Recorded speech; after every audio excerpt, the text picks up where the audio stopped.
Welcome to World History. Today, we're diving deep into Japan's rich and fascinating past. From ancient warriors and samurai to the rise of a powerful empire, in just under 10 minutes, we'll explore the events that shaped this incredible nation.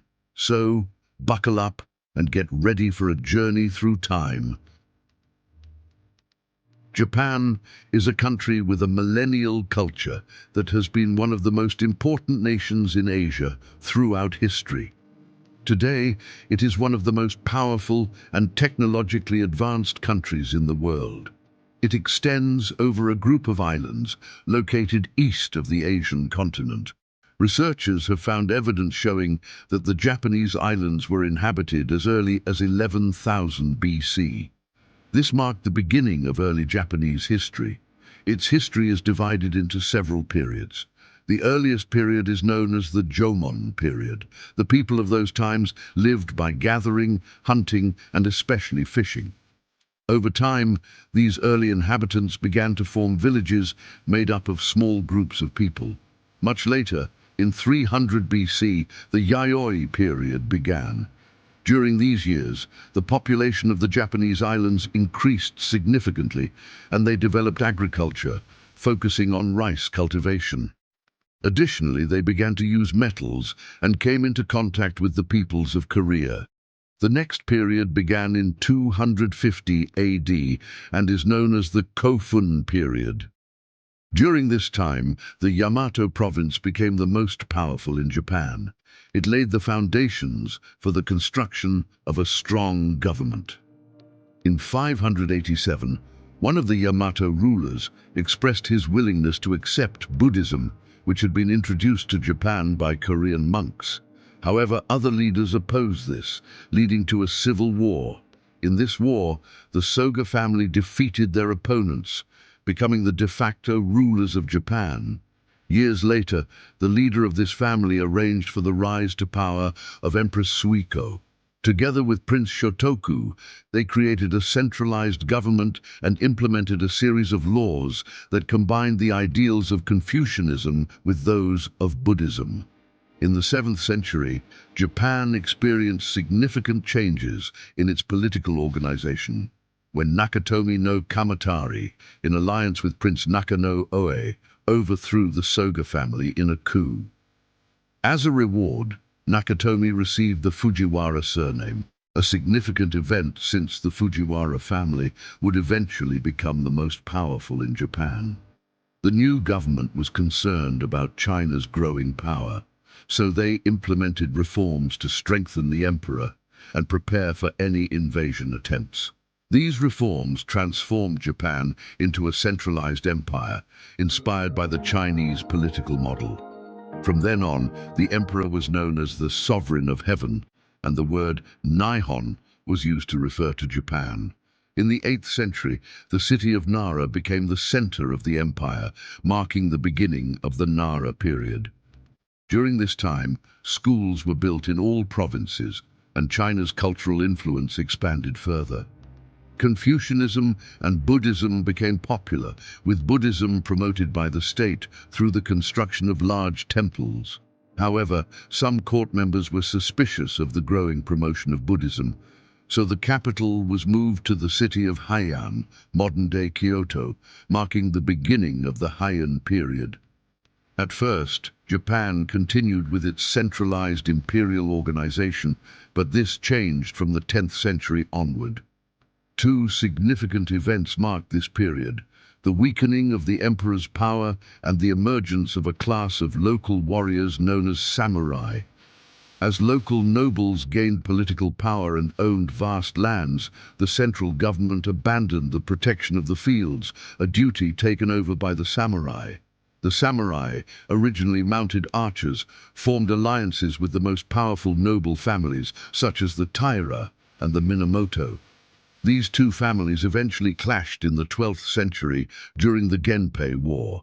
In this war, Minamoto no Yoritomo defeated the Taira, marking the beginning of a new era in Japanese history. After the war, Yoritomo returned to his headquarters in Kamakura and was named Shogun, becoming Japan's first shogun. Although the emperor remained the official ruler, the real power was in the hands of the shogun. During the Kamakura shogunate, commercial activities grew, Zen Buddhism spread rapidly, and the Japanese repelled Mongol invasions. After Yoritomo's death, his widow's family managed the shogunate. In the 14th century, Emperor Go-Daigo launched a rebellion to regain his power. Supported by military leaders such as Ashikaga Takauji, he managed to defeat the Kamakura shogunate, but his attempt to restore imperial power was poorly received. Ashikaga Takauji expelled the emperor and named himself Shogun, forming the Ashikaga shogunate, or Muromachi period. The Muromachi period was marked by political and social disorder. The daimyos, feudal lords who ruled independently, fought amongst themselves, leading to a devastating war in the 15th century. Japan was divided and politically unstable. However, in the 16th century, a series of events and political figures led to the reunification of the country. During this century, the Portuguese arrived in Japan, introduced Christianity, and fostered trade relations with the world. They also brought firearms, which would be crucial in the reunification of the country. One of the daimyos who stood out was Oda Nobunaga, who launched a campaign to unify Japan. By 1581, he had unified a third of the territory, but was assassinated by one of his men. His lieutenant, Toyotomi Hideyoshi, continued his work, using diplomacy to unite the daimyos. After his death, Tokugawa Ieyasu, the most powerful daimyo, became shogun, founding the Tokugawa shogunate. During the Tokugawa era, the government focused on maintaining order and peace in Japan by isolating the country, expelling foreign merchants, and banning Christianity. The shogun controlled the daimyos through oaths of loyalty and limited their power. This led to an era of peace and prosperity. Japan's population grew, cities like Edo, modern-day Tokyo, flourished, and the economy based on money developed. Meanwhile, the samurai class, unemployed in times of peace, fell into poverty and discontent. In the mid-19th century, a U.S. fleet forced Japan to open its borders, signing the Treaty of Kanagawa. This weakened the authority of the shogunate, as many Japanese considered it powerless to defend the country. In 1868, following an uprising, the restoration of imperial power was declared, known as the Meiji Restoration. Emperor Meiji moved the capital to Tokyo, and under his government, Japan adopted Western ideas to become a strong and modern state. Drastic measures were taken, such as eliminating the privileges of the samurai and building representative institutions and a constitution.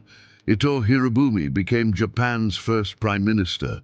The government also focused on industrialization, building the first major industries, which were later sold to private entrepreneurs. Thanks to these reforms, by the end of the 19th century, Japan had become the first non-Western state to industrialize, prepared to expand and confront Western powers. Thank you for joining us on this exciting journey through Japan's epic history.